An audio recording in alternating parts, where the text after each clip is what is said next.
14 centuries ago, before submarines, before sonar, before any human had reached the deep, one verse described the bottom of the ocean, and it called it darkness upon darkness.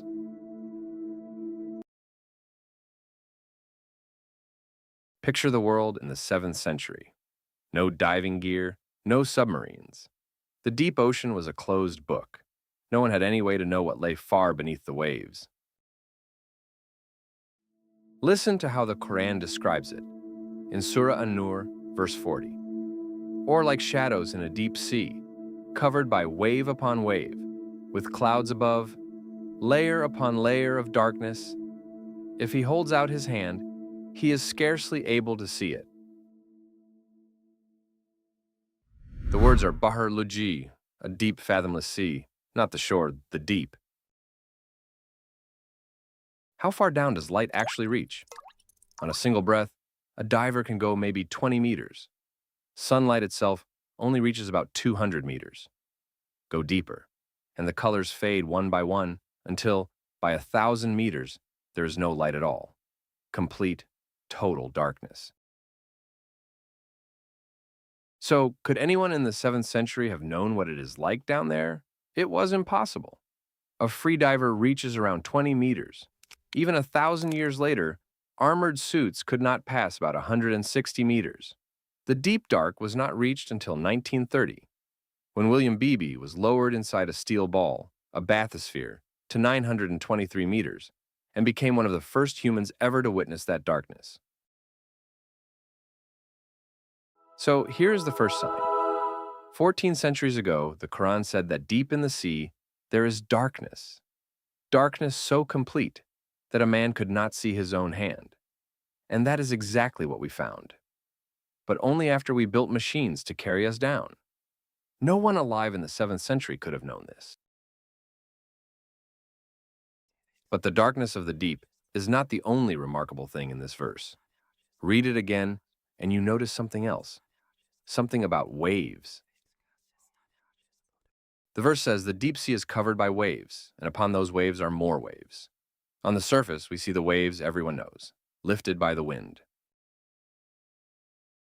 But a wave, upon which is another wave, points to something stranger. Deep below the surface, where a lighter layer of water rests upon a heavier, denser layer, a second set of waves forms and rolls along that hidden boundary. A wave beneath the waves. When did we find them? In 1893, the explorer Nansen noticed a strange dead water dragging his ship. In 1904, Ekman recreated it, waves rolling on a hidden boundary deep in the sea. These internal waves can rise 100 meters, stretch for kilometers, and stay completely invisible from above. And here's the second sign. These internal waves are completely invisible from the surface.